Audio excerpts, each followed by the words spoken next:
네, 오늘 우리가 함께 살펴볼 신앙 고백서는 벨 신앙 고백서 제25항입니다. 시편 찬송 522쪽에 있는 벨 신앙 고백서 제25항 그리스도 율법의 성취를 함께 교독하도록 하겠습니다. 벨직 신앙 고백서 제25항 그리스도 율법의 성취. 우리는 율법의 의식과 상징들이 그리스도의 오심으로 종결되었으며 모든 그림자가 성취되었으므로 그것의 사용은 그리스도인들 가운데 폐지되어야 한다고 믿습니다.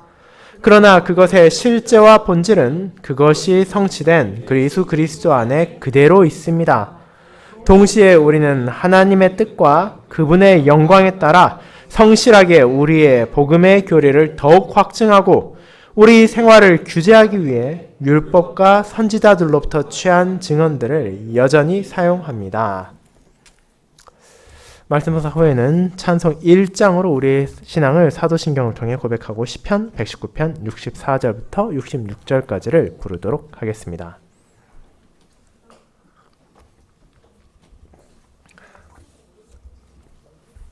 사랑하는 주 예수 그리스도 안에 있는 형제 자매님들, 아마도 교회를 다닌 지 어느 정도 된 사람, 또 신앙을 어느 정도 알고 성경에 대해 상당히 배운 사람은 율법주의자라는 표현을 듣기 싫어할 것입니다.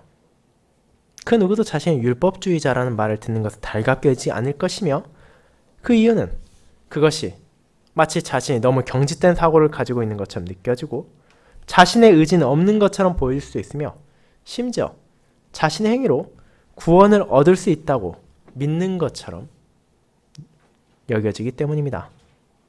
물론 그런 율법주의자들은 실제로 교회의 역사 가운데 나름의 역사가 있었던 것도 분명한 사실입니다. 그렇게 그와 같은 율법주의자에 대한 비판이 합당하며 우리는 그렇게 행동하지 않도록 주의하는 것도 분명하지만, 동시에 그에 대한 지나친 반발로 율법 그 자체의 의미를 깎아내려서도 안 됩니다. 오늘날 많은 신자들에게 율법은 그 자체로 그다지 달가운 것이 아니게 되었고, 누군가가 율법을 말한다면, 십계명을 말한다면 그것만으로도 당신 율법주의자라는 공격을 하기도 합니다. 그리스도께서 이미 자신의 사역을 통해 율법을 성취하셨는데 오늘날의 우리에게 대체 그것이 무슨 의미가 있냐며, 그 용도를 마치고 폐기된 것을 오늘날 다시 꺼내들 어떤 이유도 없다는 것이 많은 사람들의 생각이고 주장이기도 합니다. 하지만 그 또한 잘못된 생각입니다. 우리는 율법주의자가 되어서는 안 되지만 동시에 그것이 아무 의미도 없다 생각해서도 안 됩니다.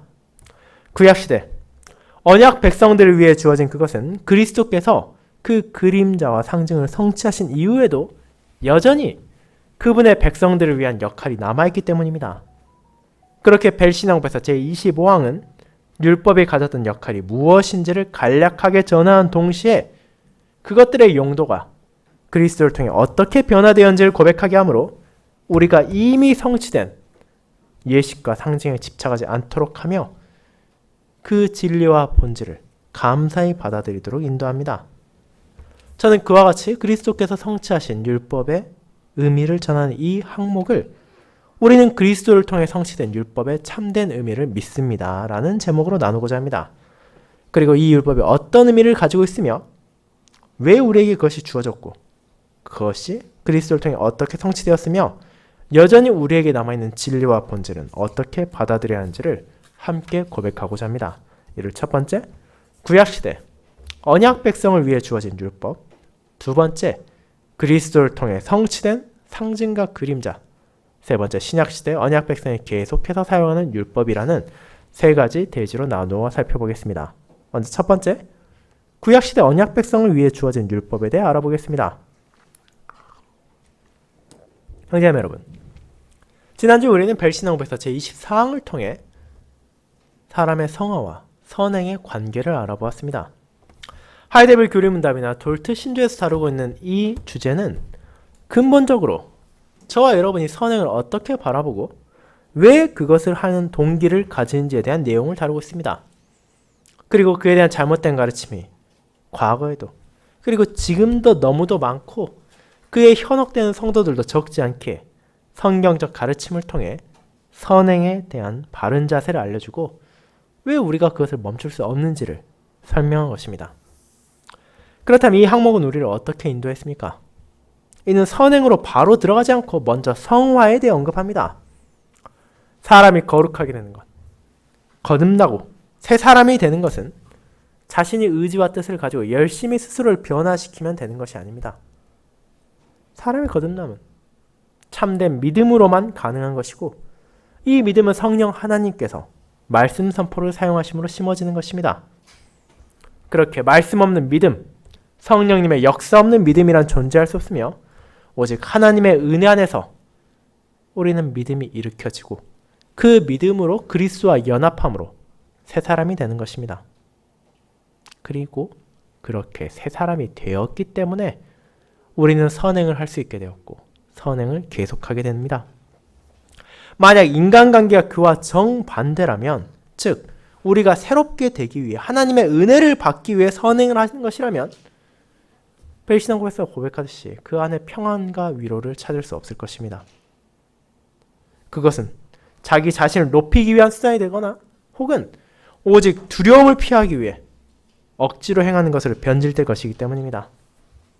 심지어 사람이 아무리 노력하고 아무리 경건한 삶을 추구한다 하더라도 그 안에는 부족함과 연약함이 있을 수밖에 없기에 그런 부족한 자신이 어떻게 하나님께 자신의 의로움을, 자신의 선행을 내세워서 그분의 은혜를 요구할 수 있겠습니까?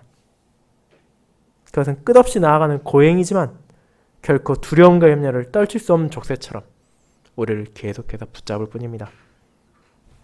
하지만 성경은 신자의 선행을 그런 방식으로 말하고 있지 않습니다. 이것은 도리어 우리가 하나님의 은혜를 받아 새롭게 되었기 때문에 그분께서 일으키신 참된 믿음으로 주님의 지체가 되었고 그분의 은혜로 구원의 확신을 받았기에, 다르게 말하자면 새 사람이 되었기에 그런 새로운 정체성에 걸맞게 살아가는 것으로 알려주는 것입니다. 그렇게 우리는 하나님에 대한 사랑으로 그분의 뜻에 따를 수 있고 그 안에서 불안이 아니라 확신을 가질 수 있습니다. 이 믿음 안에서 우리는 하나님께서 명하신 일에 순종할 수 있으며 그것이 내 공로를 위해서가 아니라 내 의를 위해서가 아니라 오직 순전한 감사와 기쁨으로 행할 수 있게 된 것입니다. 그런 확신 안에서 우리는 성행을 멈추지 않게 됩니다. 그것에 게을러지거나 그것을 외면한다면 그 자체로 내가 새롭게 되지 않았음을 나타내는 것이기 때문입니다. 하나님의 긍휼하심으로 그분의 백성이 되었고 그분의 소유가 되었기에 이제 우리는 멈추지 않는 선행으로 그 아름다움을 선포하고 그분께 영광을 돌리는 삶을 기꺼이 바칠 수 있는 것입니다. 그렇게 우리의 선행은 우리의 자신의 영광이나 우리 자신을 높이기 위한 것이 아니라 하나님께 영광을 돌리기 위한 순전한 감사로 계속해서 행해질 수 있습니다. 그처럼 선행에 대한 주제를 마친 후 우리는 제25항으로 향합니다. 그런데 여러분은 이 주제에 약간의 의문을 품을 수도 있습니다. 앞선 항목들에서는 칭의와 성화에 대해 다루다가 갑작스럽게 율법이 나오는 것이 합당한 것인지 궁금할 수도 있습니다. 하지만 이 또한 특이한 것은 아닙니다. 제17조부터 시작해서 계속해서 이어지는 큰 주제인 그리스도의 은혜 안에서 율법이 성취되었다는 사실을 고백하는 것은 신자들로 하여금 이제 우리가 율법을 어떻게 바라보고 그 안에서 자신의 삶을 어떻게 다스릴 것인지, 다르게 말하자면 앞 조항에서 고백한 하나님께서 그분의 말씀에서 명령하신 일들을 우리가 어떻게 전념할 수 있는지를 살피는 것이기 때문입니다. 우리의 구원이 그리스도, 우리의 주님의 공로를 통해서만 주어진 것이라면 율법의 성취 또한 오직 그분의 은혜로만 주어진 것임을 고백하고 우리는 이 항목의 내용을 살펴볼 것입니다. 그렇다면 이 내용을 위해 가장 먼저 알아야 하는 것은 대체 율법이 무엇인지에 대한 정의입니다. 히브리어로는 토라라고도 불리는 이 표현은 가장 작은 범위로는 우리가 매주일 살피는 언약의 10가지 말씀, 즉 10계명을 가리키고 있으며 그보다 조금 더 넓게는 창세기부터 신명기까지 이르는 모세 오경이라 불리는 성경들을, 그리고 더 넓은 범주로는 구약 성경 전체를 가리키는 데 사용되기도 합니다. 그리고 이 항목에서 말하는 율법이란 그 중에서도 중간 범위에 있는 모세오경에 속해 있는 하나님의 가르침, 언약 백성들에게 주어진 율법들을 가리키고 있습니다. 그리고 그 율법은 크게 세 가지로 구분됩니다. 이스라엘이라는 국가의 규범으로서 주어진 시민법, 언약 백성들의 종교적 예식을 규정하는 의식법, 그리고 모든 성도들의 삶의 기준이 되는 도덕법이 바로 그것입니다. 오늘 우리는 그 중에서 시민법에 대해서는 다루지 않을 것입니다. 다만 그것이 아무렇게나 주어진 것이 아니라 이스라엘이 가나안의 주변 국가 달리 하나님의 백성으로서 거룩한 삶을 살아가며 그분의 나라로서의 정체성을 지키기 위해 필요한 것이었으며 자연스럽게 그 법률과 조항들에 담겨 있는 것은 하나님의 자비, 하나님의 공의와 같은 것이었고 그 원칙은 여전히 의미를 가지고 있지만 그것을 세부적으로 시행하는 항목들, 법정 조항들을 우리가 오늘날 그대로 지킬 필요도 없고 지키려 해서도 안 된다는 사실만을 기억하면 좋을 것입니다. 그리고 이는 궁극적으로 이스라엘 백성들에게 어떤 범죄도 어떤 결함도 없을 하나님의 나라의 온전함을 바라보게 하는 법이었습니다. 자, 그렇다면 이제 우리는 오늘 제25항에서 말하고 있는 율법의 의식과 상징들을 가리키고 있는 의식법을 살펴볼 것입니다. 의식법은 말 그대로 하나님을 향해 나아가는 그분의 백성들이 지켜야 할 규칙들을 가리키고 있습니다. 제25항이 이것을 말하고 있는 것입니다. 그렇다면 그것은 대체 어떤 것들입니까? 그것은 크게는 성전에 있는 기구들과 또 성전에서 바쳐야 되는 제물에 관한 물품에 대한 법이 있고 성전과 성막과 같은 거룩한 장소에 대한 법, 그리고 제사장과 레위인들과 같이 하나님을 섬기는 자들에 대한 법, 그리고 절기와 안식일과 같은 거룩한 날에 대한 규칙으로 나누어 볼 수 있습니다. 이것이 너무 복잡해 보인다면 대표적인 예로 여러분은 구약성에서 본 여러 가지 중 하나님께 드리는 제사에 있어 얼마나 많은 규칙들이 있는지를 생각해 볼 수 있을 것입니다. 오늘날 교회에서 드리는 예배와 달리 구약시대 제사는 훨씬 더 정교하고 세부적인 방식들이 정해져 있었습니다.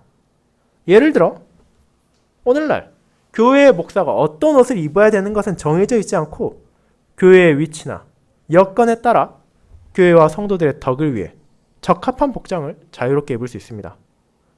많은 서구권 국가와 한국에서는 양복 정장을 입는 것이 일반적으로 받아들여지고 있지만 아프리카나 남미 혹은 동남아 같은 국가의 교회에서 그 나라의 전통 복장을 목사가 입고 예배를 진행한다고 하더라도 그것이 교회나 성도들에게 특별한 문제가 되지 않는다면 그 또한 충분히 받아들여질 수 있고 아무 문제도 되지 않습니다. 하지만 구약시대 제사장들은 어떠했습니까? 그들은 복장에 있어서도 철저한 규칙이 있었습니다. 그들이 어떤 옷을 입어야 되고 그 옷들의 소재가 무엇이 되어야 하는지까지도 자의적으로 결정할 수 없었습니다. 그 모든 것은 하나님께서 주신 의식법 안에서 지켜져야 했습니다. 그 외에도 제사의 방식 같은 모든 것들이 정해진 법에 따라 그 규칙 안에서 정해져야만 했습니다. 그뿐입니까? 오늘날 신자는 주일 외에 다른 날 교회에 나오는 것이 강제되지 않습니다. 성탄절과 같은 아주 특별한 소수의 날에 예배를 드릴 수 있을 뿐입니다. 하지만 구약시대 언약 백성들은 안식일 외에도 반드시 지켜야만 하는 절기들이 있었습니다. 유월절, 무교절, 초막절 등과 같은 날들은 지금 우리가 생각하는 설날이나 추석과 같은 국가적 명절과 다른 점이 있습니다. 그것은 분명 모든 이스라엘 백성들이 지켜야 하고 그 날에 대이동이 있었지만 그 안에 있는 핵심은 가족 친지와 즐거운 시간을 보내는 것이 아니라 종교적 예식을 지키기 위한 것이었기 때문입니다. 각각의 절기는 하나님께서 언약 백성들을 베푸신 사역을 가리키고 있었습니다. 이스라엘 백성들은 이 절기들을 지켜야 하는 의무가 있었으며 이를 지킴으로 하나님께서 베푸신 은혜, 자신들이 받은 긍휼을 스스로 기억하고 또 자녀들에게도 가르쳐야 했습니다. 그 절기를 지킨다는 것은 그들이 선택할 수 있는 것이 아니라 지켜야만 하는 의식법의 영역에 속해 있었습니다. 그리고 그런 의식법들을 통해 이스라엘은 언젠가 그들에게 찾아올 기름 부음 받은 메시아, 약속된 구원자를 바라보았습니다. 그 모든 예식과 상징들은 계속해서 해마다 반복되며 자신들의 부족함을 깨닫게 하지만 그런 언약 백성들을 건지시고 그들을 위한 피를 흘리실 하나님의 어린 양을 구약의 그림자가 가리키고 있었습니다. 이제 그와 같은 의식법이 가진 성격을 오늘 우리가 함께 살핀 히브리서 9장에서도 보여주고 있는 것이었습니다. 그리고 이제 세 번째 대지에서 보다 상세하게 다룰 도덕법도 있습니다. 이 도덕법은 앞서 말씀드린 율법의 가장 좁은 범위라고 할 수 있는 언약의 10가지 말씀을 가리키고 있습니다. 이는 이스라엘 백성들의 삶 전체를 관통하는 원칙이자 규정이었습니다. 그들이 하나님의 백성으로서 어떻게 하나님을 사랑할 수 있는지, 그리고 어떻게 자신의 이웃들을 사랑할 수 있는지가 나타나 있는 것이 바로 이 도덕법이었습니다. 그렇다면 여러분은 구약시대 이스라엘 백성들이 얼마나 많은 율법들이 주어졌는지를 떠올릴 수 있을 것입니다. 이처럼 수많은 율법들이 그들의 삶을 강제한다면 그 율법들은 안 좋은 것입니까?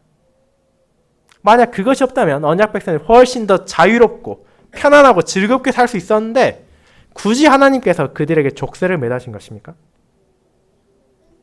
결코 그렇지 않습니다. 이 율법들은 분명한 의지를 가지고 있었고 각각의 역할이 존재했습니다. 시민법을 통해 이스라엘은 이방 국가와 달리 자신들의 나라는 우리 뜻이 아니라 하나님의 뜻에 따라 다스려진다는 것을 증거할 수 있었고, 의식법을 통해서는 제2계명을 순종하며 사람의 생각에 따라 사람의 고안에 따라 여러 가지 방식을 만들고 다양한 형태로 각자의 신에게 예배하는 이방 종교와 달리 오직 하나님의 뜻에 따라 그분만을 신뢰하며 그분께만 영광을 돌리는 성도의 예배를 보여줄 수 있었습니다. 그리고 도덕법을 통해서는 그들의 삶 전체를 규정하는 하나님의 뜻에 감사히 순종할 수 있었습니다. 그렇게 율법은 그들을 위한 것이었고 그들에게 필요한 것이었으며 그들에게 선한 것이었습니다. 그것이 가진 역할 가운데는 분명 언약 백성들로 하여금 자신들의 부족함과 죄악을 깨닫게 하는 책망도 있었지만 그럼에도 그 또한 하나님의 거룩함 앞에 자신을 낮춰야 하는 신자가 알아야만 하는 것이기에 구약시대 언약 백성들은 이 율법의 필요성을 자각하고 그것을 자신들에게 주신 하나님을 원망하는 대신 그분께 감사할 수 있었습니다. 사랑하는 자매 여러분, 그렇게 우리는 율법이 무조건 나쁜 것이다 생각하고 그것을 정죄하기에 앞서 그것조차도 하나님께서 자신의 백성을 위해 주신 것이라는 사실을 기억해야 합니다. 그것은 악한 것이 아니라 선한 것이었습니다. 비록 그 백성들이 이에 순종하지 못하고 그 율법을 더럽히고 왜곡했지만 그것은 이를 주신 하나님의 잘못이 아니라 그들의 잘못이었습니다. 그들은 연약함 가운데서 결국 그 모든 율법이 가리키는 메시아를 바라보아야 했습니다. 온전히 그분의 나라를 영원히 다스리실 왕, 의식법의 그림자를 성취하실 중보자, 도덕법을 어떤 부족함도 없이 지키심으로 그들에게 의를 베푸실 구원자의 소망을 두어야 했기 때문입니다.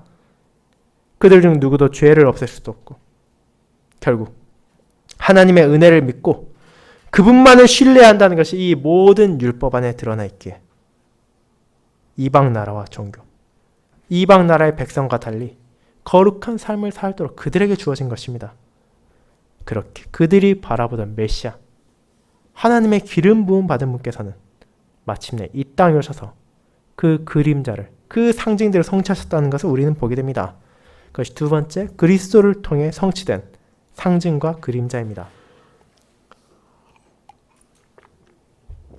성도 여러분, 이제 우리는 그렇게 오신 그리스도께서 어떻게 율법의 의식과 상징들을 종결시키시고 그 그림자를 성취하셨는지를 보게 됩니다. 이를 이해하기 위해 신자는 구약의 의식법들이 무엇을 가리키고 있었는지를 깨달을 필요가 있습니다. 그것을 알지 못한 채로는 그리스도께서 어떻게 이를 완성하셨는지, 어떻게 이를 마치셨는지를 알 수가 없기 때문입니다. 그에 대한 대표적인 몇 가지 부분들을 생각해 볼 수 있을 것입니다. 예수 그리스도, 우리의 주님께서 십자가에서 죽으셨을 때 어떤 일이 일어났습니까? 누가복음 23장은 이렇게 전하고 있습니다. 때가 제6시쯤 되어 해가 빛을 잃고 온 땅에 어둠이 임하여 제9시까지 계속하며 성소의 휘장이 한가운데가 찢어지니라. 예수께서 큰 소리로 불러 이르시되 아버지 내 영혼을 아버지 손에 부탁하나이다 하고 이 말씀을 하신 후 숨지시니라. 누가복음 23장 44, 45절입니다.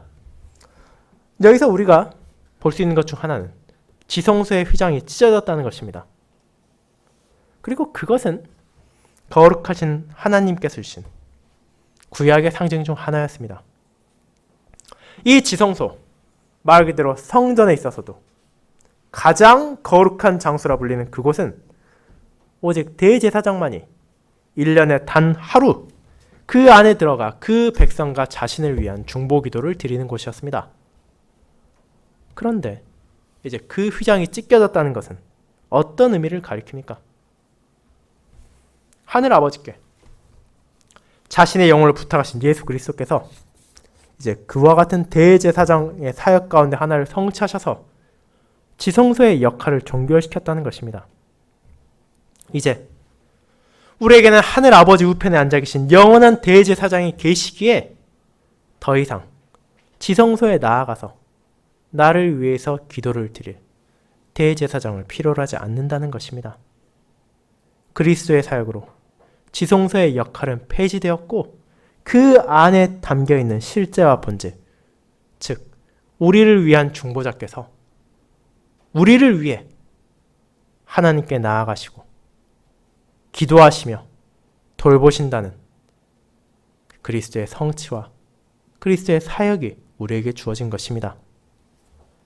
물론 또 다른 부분도 얼마든지 찾을 수 있습니다. 이번에는 절기에 대해 생각해 보도록 합시다. 구약시대 언약 백성이 지켰던 절기 중 여러분은 가장 잘 아시는 것 중 하나는 바로 유월절일 것입니다. 그들은 그 날에 정해진 규례를 지킴으로 자신들의 조상에게 베풀어진 하나님의 크신 은혜에 감사하며 그들이 어떤 가치도 없음에도 불구하고 오직 하나님의 자비로 종되었던 집에서 인도되어 약속된 땅을 차지하게 되었음을 기억했습니다. 죽어야 했을 그들을 살리신 분은 하나님이셨고 그들을 광야에서 인도하신 분도 하나님이셨습니다.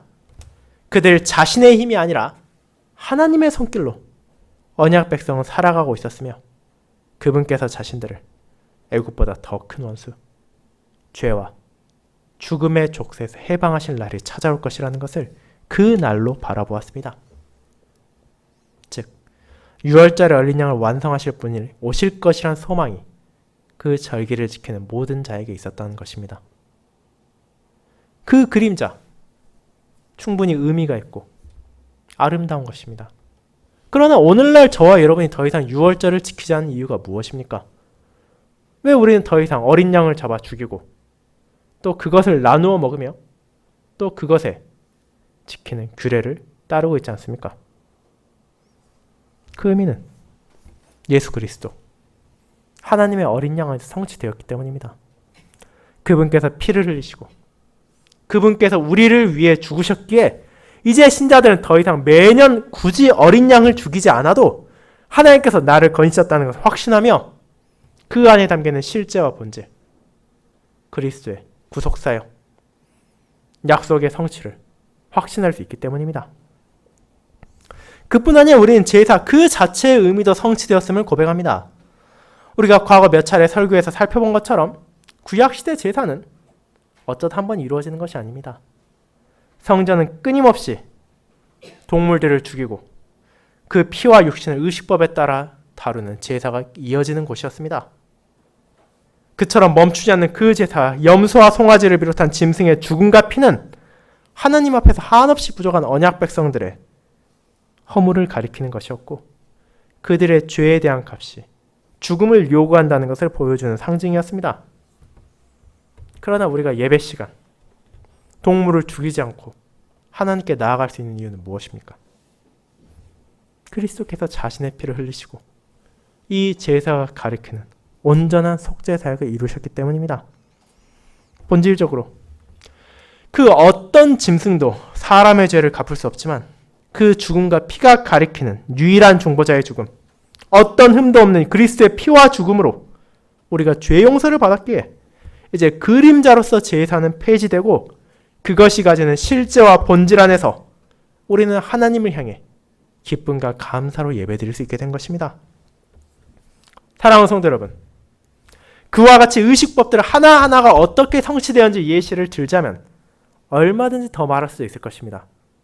우리가 구약에 대해 알아가면 알아갈수록, 구약의 율법들을 살피면 살필수록 깨닫게 되는 것은 그 율법들이 어떻게 하나님을 가리키고 있으며, 그리고 그분의 독생자로 오실 그리스도의 사역을 가리키고 있는지입니다. 결국 우리는 그런 율법을 바라볼 때 그리스도를 더욱더 바라보게 되고 그분의 은혜를 깨닫게 되는 것입니다. 그렇게 저와 여러분이 지금 경험하고 있는 것처럼 신학시대의 교회들은 더 이상 그 의식과 상징들을 붙잡고 있지 않습니다. 우리는 오직 하나님의 뜻에 따라 그 실제를 기억하며 공적인 예배를 드리고 이제 주님께서 제정하신 두 가지 성례를 지킬 뿐입니다. 그러나 종교개혁 시기가 찾아오기 전 로마 교회에서는 수많은 절기들이 생겨났습니다. 마치 구약시대와 같이 그런 하나하나의 절기들을 지킴으로 무언가를 얻을 수 있을 것이라 생각한 이들이 존재했기 때문입니다. 그러나 주님께서는 자신의 종들을 사용하심으로 그 모든 절기를 폐하셨고 이제 그것이 가리키는 진리와 본질, 즉 오직 그리스도 안에 있는 구원과 하나님의 은혜에 대한 감사를 붙잡게 하셨습니다. 그렇게 이제 우리는 그런 하나님의 뜻에 감사하며 의식법이 가진 예식과 상징, 이미 완성되고 폐지된 그림자에 사로잡히는 대신 우리의 마음을 다해서 그 진리와 본질을 바라볼 수 있습니다. 그리고 그런 삶 가운데 우리는 여전히 우리에게 남아있는 도덕법, 우리의 삶을 다스리시는 하나님의 뜻에 순종할 것입니다. 그것이 세 번째, 신약시대 언약 백성들이 계속해서 사용하는 율법으로 이어집니다. 성도 여러분, 그렇게 우리는 그리스도를 가리키던 율법의 예식들과 상징들이 종결되고 폐지되었음을 알게 됩니다. 이제 그것은 외적인 방식으로 준행되는 것이 아니라 그 안에 담겨있는 진리와 본질만을 그리스도 안에서 바라보는 것입니다. 하지만 그렇다고 율법의 모든 것들이 의미를 잃은 것이 아닙니다. 이제 세 번째 대지를 통해 우리는 율법의 세 가지 요소 가운데 마지막으로 언급했던 도덕법을 바라보게 될 것입니다. 이 도덕법이란 무엇입니까? 이는 모든 신자들의 삶에 있어 기준이 되어야 하는 하나님의 가르침을 말하고 있습니다. 그리고 도덕법이란 말이 낯설다면 아마 언약의 10가지 말씀 혹은 십계명이라는 더 친숙한 표현을 쓸 수도 있을 것입니다. 물론 오늘날 교회를 다니는 사람 중에는 그리스도께서 율법을 성취하셨으니 그것을 폐지하셨으니 더 이상 십계명도 의미가 없다고 말하는 사람도 분명히 있습니다. 하지만 정작 예수님께서 그런 율법에 대해 어떻게 말씀하셨는지를 살펴본다면 그 주장이 얼마나 터무니없는 것인지를 금방 알 수 있을 것입니다. 예수님께서 이 땅에 사역하실 때 그분을 함정에 빠뜨리기 위해 당대 이스라엘 율법사 중 한 명이 어느 계명이 크니까? 라고 물었습니다. 그때 예수님께서 무엇을 말하셨습니까? 이 율법사가 말한 것은 물론 모든 율법, 시민법과 의식법을 포함한 것이 아니라 그 중에서 십계명, 즉 도덕법을 가리키는 질문이었습니다. 그런데 예수님은 그 율법사를 향해 그 도덕법도 내가 성취할 것이고 폐할 것이니 더 이상 중요하지 않다고, 그 중에 무엇도 의미가 없어질 것이라고 말하지 않으십니다. 도리어 그분께서는 그를 향해 이렇게 말하십니다. 내 마음을 다하고 목숨을 다하고 뜻을 다하여 주 너의 하나님을 사랑하라 하셨으니 이것이 크고 첫째 되는 계명이요 둘째도 그와 같으니 내 이웃을 내 자신같이 사랑하라 하셨으니 이 두 계명이 온 율법과 선지자의 강령이니라. 마태복음 22장 37에서 40절입니다. 언약의 10가지 말씀이 말하는, 즉 도덕법이 말하는 하나님을 향한 사랑과 이웃을 향한 사랑은 신약시대도 여전히 우리 안에 살아있다는 것입니다. 물론 그것은 행위로 의를 얻을 수 있는 수단이 아닙니다. 그리스도께서 온전히 이 율법들, 온전한 사랑의 법을 성취하셨기에 앞서 고백한 항목들에서 나타나듯이 우리는 그분의 순종에 따라 받은 의로움을 감사히 받아들이고 이제 그 은혜 안에서 감사와 기쁨으로 이에 순종하며 하나님께 영광을 돌리고 오직 그분께 감사하는 삶을 사는 것입니다. 그렇게 그분께서 이렇게 말씀하신 것도 결코 이상한 것이 아닙니다. 내가 율법이나 선지자를 폐하러 온 줄로 생각하지 말라. 폐하러 온 것이 아니요 완전하게 하려 함이라. 진실로 너에게 이르노니 천지가 없어지기 전에는 율법의 1.1획도 결코 없어지지 아니하고 다 이루리라. 그러므로 누구든지 이 계명 중에 지극히 작은 것 하나라도 버리고 또 그같이 사람을 가르치는 자는 천국에서 지극히 작다 일컬음을 받을 것이요 누구든지 이를 행하며 가르치는 자는 천국에서 크다 일컬음을 받으리라. 마태복음 5장 17에서 19절입니다. 그분께서는 도덕법을 없애신 것이 아니라 완전하게 하셨고 이제 자신의 공로로 거듭난 자들이 그 계명에 따라 살게 하셨습니다. 그렇게 우리는 이 율법 버리는 것이 아니라 이 율법을 더욱 소중히 하며 구약시대에도 신약시대에도 여전히 신자의 삶의 기준으로서 부족한 우리가 하나님을 사랑하고 또 내 이웃을 사랑할 수 있는 주님의 선한 가르침으로 받아들여야 하는 것입니다. 사랑하는 여러분, 그렇게 우리는 이 도덕법을 지키며 하나님을 사랑하고 이웃을 사랑하기 위해 노력합니다. 가장 지혜로우시고 가장 자비로우시며 가장 공의로우신 하나님께서 어떻게 우리가 그분을 사랑하고 내 형제 자매를 사랑할 수 있는지를 알려주셨고 우리 마음에 그 율법을 새겨주셨습니다. 그렇게 우리는 복음의 교리 안에서 우리를 굳건하게 하며 우리의 삶을 질서 있게 하기 위해 이 도덕법을 여전히 사용하며 그를 통해 하나님께 감사와 영광을 돌리는 것입니다. 그리고 그것이 앞선 항목들에서 고백한 주님의 은혜로 거듭난 사람이 증거하는 선행이자 하나님을 사랑함으로써 내 이웃을 사랑하는 신자의 모습이기에 이를 나타내므로 우리는 복음의 아름다움을 멈추지 않고 선포할 것입니다. 그렇게 이번 한 주에도 그와 같은 주님의 뜻에 따라 주님의 영광을 위해 서로를 세우는 이 증언들을 사용하는 우리가 되기를 바랍니다. 그렇게 함으로 우리의 몸을 하나님께서 기뻐하시는 감사의 산 제사로 바치며 그분을 더욱더 사랑하는 그분께 더욱더 감사하며 그분께만 모든 영광을 돌리는 저와 여러분이 되기를 소망합니다. 아멘.